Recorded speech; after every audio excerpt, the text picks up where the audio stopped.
एक दिन बोली चलो छोड़ो, आप इतना लिखते हो, जगह जगह जाते हो, सुनाते हो, हास्य लिखते हो, श्रृंगार लिखते हो, राजनीति पे लिखते हो, कभी एक दो लाइन मुझे भी सुनाओ, हमारी भी तारीफ करो। अब मैं ठहरा, कभी आदमी में कहा हार मानू। मैंने कहा सुनो कि संगमरमर से तरासा खुदा ने तेरे बदन को, संगमरमर से तरासा खुदा ने तेरे बदन को, और बचा हुआ पत्थर तेरी अकल पे रख दिया।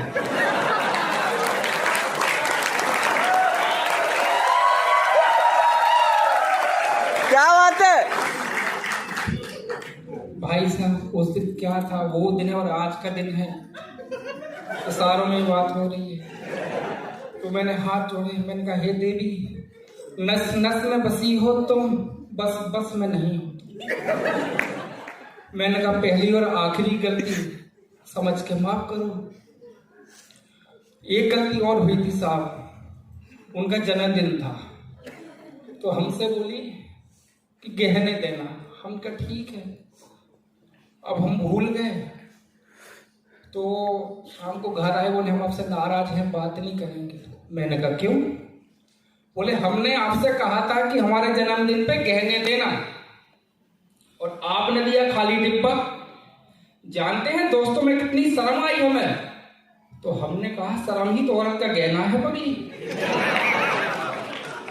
कैसे हो जाते हैं भाई साहब, और ये जब से कवि बने हैं तो बहुत सारे मसले खड़े हो रहे हैं। एक हमारा दोस्त, जिगरी दोस्त, वो भी मुंह फुलाए बैठा है। हालांकि हमने उसको सकारात्मक वे में बोला था। वो बोला कि भाई अपनी दोस्ती एक शायराना अंदाज में बयां करो, एक मिसाल कायम करो। तो मैंने तो अच्छा बोला था कि भाई जब तेरे को दुख तकलीफ होगी तो हॉस्पिटल चल देंगे। बोला ठीक है, पर मैंने क्या बोला, मैंने तो खाली उसको एक दोस्ती की मिसाल दी थी। बोले एक दोस्ती की मिसाल दे दो। मैंने कहा ठीक है। तो मैंने इतना ही कहा था कि खुदा करे अपनी दोस्ती इतनी गहरी हो, खुदा करे अपनी दोस्ती इतनी गहरी हो, और बात तुम बनो मेहनत मेरी हो। वो भी मुंह फुलाए बैठा है, क्या करूंगा, हो जाता है। बहुत अच्छा सुन रहे हैं। एक ही अभी निलंजय खड़ा था, कहाँ गए? निलंजय था, हाँ। इसने मराठी में बोला, पर मैं समझ गया इसने क्या बोला। इसने बोला कि इंजीनियर बहुत बुद्धिमान होते हैं। मैं वहां से सुन रहा था, मैंने कहा अच्छा, अब इसकी बुद्धि का परिचय देता हूं। हाँ, ये जब इंजीनियरिंग कर रहा था साहब, तो अपने छत पे खड़ा, अब पड़ोस के अंकल भी छत पे टहल रहे थे। इससे पूछा, हाँ बेटा इंजीनियरिंग कर रहे हो? बोले जी अंकल। तो बेटा आगे क्या सोचा है? बोले बस अंकल टंकी भरते ही मोटर बंद करने की सोच रहा है। वो क्या पूछ रहे हैं, ये क्या सोच रहे हैं। अब ये दो चार बच्चे यहाँ खड़े थे, कुछ शेरो शायरी कर रहे थे, हालांकि अच्छी थी, लेकिन स्त्री और पुल्लिंग का भेद भूल गए साहब। मैंने कहा कोई बात नहीं, ये प्यार मोहब्बत की बातें भी कर रहे थे। तो मैं बता दूं साहब कि मेरा तो प्यार मोहब्बत से दूर दूर का कोई नाता नहीं। प्यार सबसे नफरत है साहब मुझे। क्यों?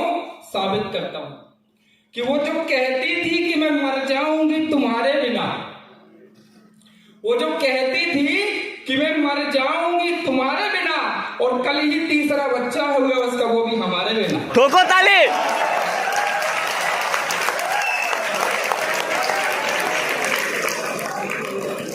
वो जो कहती थी कि मैं मर जाऊंगी तुम्हारे बिना, कल ही तीसरा बच्चा हो गया, वो भी हमारे बिना। इसलिए कहता हूं ये इश्क नहीं आसान, बस इतना समझ लीजिए। ये इश्क नहीं आसान, बस इतना समझ लीजिए, और घंटा समझ आएगा चाहे जितना समझ लीजिए। ओह क्या बात है। चलिए बहुत हो गया, हो। अब आपको लेके चलता हूँ कविता की तरफ। एक चंचल पति की चपलता, और पति शादी की बात क्या ही सोचता है, क्या देखता है, तो उसके ख्वाबों की दुनिया में लेके चलता हूँ साहब। उम्मीद है आप लोग ध्यान से सुनेंगे, क्योंकि कहते हैं कि कविता कान से नहीं ध्यान से सुनने का विषय है। ध्यान से सुनेंगे तो समझ में आएगी। अच्छा, शादीशुदा आदमी क्या कर सकता है साहब? ख्वाब ही देख सकता है। उसके अलावा तो अगर कभी हंसते हुए पड़ोसन से बात करते हुए पत्नी देख ले तो फिर देखो कैसे भौं चढ़ा के आंखें दिखाते हुए कहती कि चलो अंदर अभी हल्दी लगाती हूँ।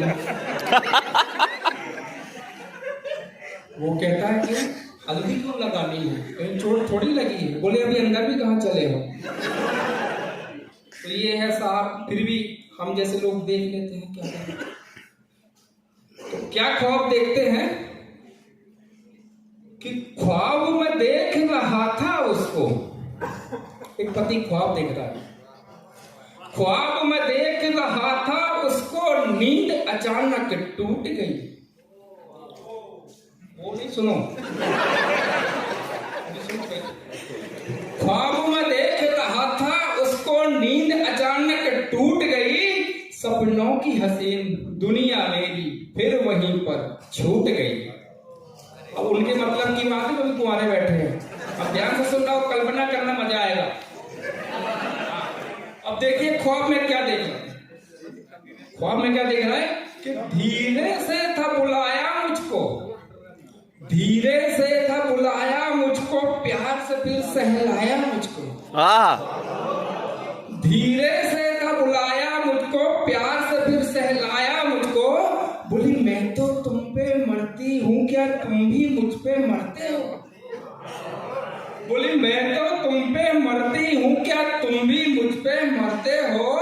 छोड़ो दुनिया की चिंता, तुम क्यों दुनिया से डरते हो। बोली मैं तो तुम पे मरती हूँ, क्या तुम भी मुझ पे मरते हो।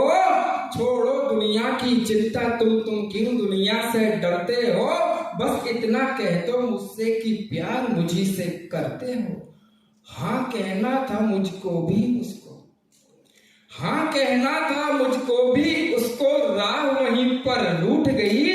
ख्वाब में देख रहा था उसको, नींद अचानक टूट गई। सपनों की हसीन दुनिया मेरी फिर वहीं पर छूट गई। सबर करो, 5 बजे तक है ना प्रोग्राम।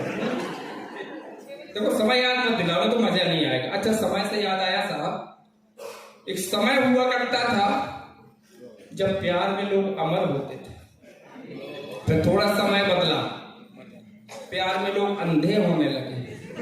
अब समय ये है कि प्यार में लोग तोते तोतले हो गए। कैसे?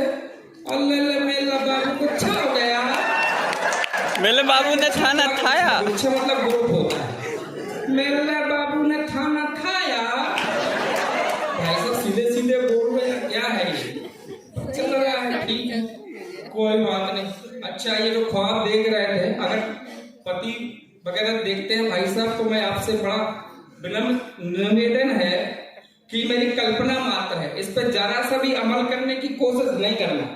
क्योंकि मैं तो सुना के चला जाऊंगा और आपके सुनाने वाला आपके साथ रहेगा, तो आपकी बाकी व्यवस्थाओं में व्यवधान आ सकता है। और बाकी प्रभु की माया, कहीं धूप कहीं छाया। और करना है तो कैसे? अनुभव के साथ करना। जैसे सागर बोला मेरे से, एक दिन कहता है कि राजेश भाई एक बात बताओ। उनका पूछो। कहता है प्यार शादी से पहले करना चाहिए या बाद करना चाहिए? अनुभव। मेरे से पूछा एक बात बताओ, प्यार शादी से पहले करना चाहिए या बाद में करना चाहिए? मैंने कहा गुरु ऐसा है, कभी भी कर लो, बस बीवी को पता नहीं चलेगा।